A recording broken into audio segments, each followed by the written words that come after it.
साबिक रियासती वजीर रुकन असम्बली सिद्दीपेट टी हरीश राव ने आज नारायणखेड़ का दौरा करके नारायणखेड़ में हल्का असम्बली नारायणखेड़ के बीआरएस पार्टी कायदीन कारकुनों के लिए मुनक्किदा जलसे से खिताब करते हुए चीफ मिनिस्टर रेवंत रेड्डी को चैलेंज किया कि 100 यौम की मुद्दत के दौरान इंतखाबी वादों पर अमलवारी के बगैर आइंदा लोकसभा इंतखाबात में वोट हासिल करके दिखाएं।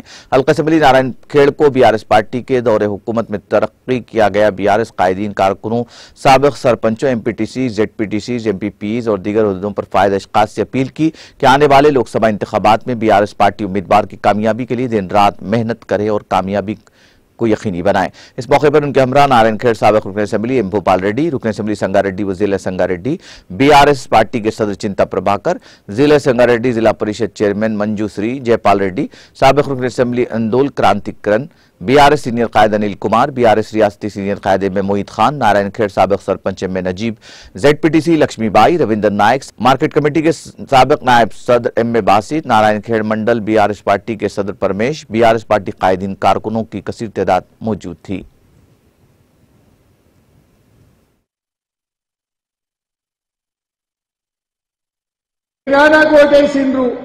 నిరుద్యోగ యువతకు 4000 ఇస్తా అని చెప్పి ఓట్లు వేయించుకొని పంగనామాలు పెట్టినా నాకు ఓటేసిండ్రు।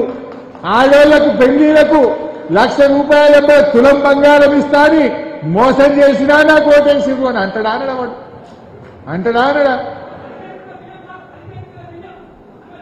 సన్న బియ్యం 15 కిలోలు ఇస్తా అని చెప్పి ఇవ్వకుండా ఎగబెట్టినా నాకు ఓటేసిండ్రు అన్నాడు। రేపు మరి ఇప్పుడు ఏమంటుండ్రు రేవంత్ రెడ్డి, నా 100 రోజుల పాలనకు ఈ ఎలక్షన్ రెఫరెండం అట। మరి ఏమంటారు, 100 రోజుల్లో నేను మంచిగా చేసినా అని జనం నాకు ఓట్లేసిందని అంటాడా? రేపు మనకు అడిగే హక్కు ఉంటుందా? నేను రుణమాఫీ ఎగ్గొట్టినా, 4000 పింఛన్ ఎగ్గొట్టినా, ఆడోళ్ళకు 2500 ఎగ్గొట్టినా, నిరుద్యోగ యువతకు 4000 ఎగ్గొట్టినా, తులం బంగారం ఎగ్గొట్టినా, సన్న బియ్యం ఎగ్గొట్టినా, వడ్లకు బోనస్ ఎగ్గొట్టినా, 15,000 రూపాయలు రైతు బంధు ఇస్తా అని మోసం చేసిన అయినా నాకు ఓటేసిండ్రు అని అంటాడా? మరి ఈ ముచ్చట రచ్చబండ కాడ ఊర్లల్లా మన పంచాయతీ పెట్టాలనా వద్దా? ఏ ఊరికి ఆ ఊరికాడ మన కార్యకర్తలు మాట్లాడాలనా వద్దా? ఓ తమ్ముడు అంటుండు ఆడపిల్లలకు స్కూటీలు ఇస్తా అన్నాడు, అది కూడా యాడ్ చేయన్నా అంటుండు, సరిగా చేస్తుండు కిందికెళ్ళి గట్ల చాలా ఉన్నాయి చెప్తే 420 ఉన్నాయి,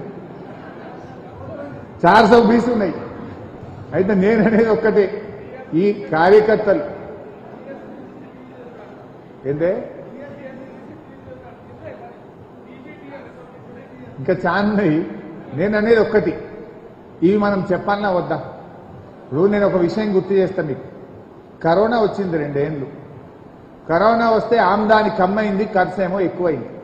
మన 5 ఏళ్ల గవర్నమెంట్లో 2 ఏళ్ళు కరోనానే వచ్చింది, దెబ్బ తగిలింది మనకి, 45 రోజులు లాక్డౌన్ అయినాయి, ఖర్చేమో తప్పది, ఆమ్దానేమో నిల్లు। కరోనా వస్తే మందులు, దవాఖాన్లు, ఆక్సిజన్లు, గరీబోళ్లకు 2500 బ్యాంకులు వేసినాం, 10 కిలోల బియ్యం ఇచ్చినాం, చాలా ఖర్చు పెట్టినాం।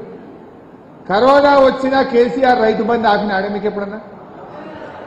కరోనా వచ్చినాడు ఆమ్దాన్ లేకపోతే మా ఎమ్మెల్యేల జీతం బంధు పెట్టిండు కేసీఆర్, మంత్రుల జీతం బంధు పెట్టిండు కేసీఆర్, ఉద్యోగస్తుల జీతం బంధు పెట్టిండు కేసీఆర్, రైతన్నలకు మాత్రం రైతు బంధు ఇచ్చిండు టైం మీద కేసీఆర్।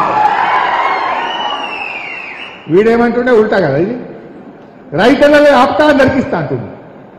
రైతులు గరీబ్ గాళ్ళు 6 గాలం కష్టపడి దేశానికి అన్నం పెట్టే రైతన్న లాస్ట్ అట, ఏసీ రూమ్లలో కూర్చుంటోళ్ళు ఫస్ట్ అట। ఇది రేవంత్ రెడ్డి సర్కార్ యొక్క నీతి। మరి మనం ఆలోచించుకోవద్దా, మనం ఎటువైపు ఉండాలి? ఇలా కరోనా వచ్చినప్పుడు అందరినీ ఆగబట్టి రైతులు కడుపులో పెట్టుకున్న కేసీఆర్ని కాపాడుకుందామా? నాకు రైతు లాస్ట్, ఏసీ రూమ్లలో కూర్చున్నోళ్ళు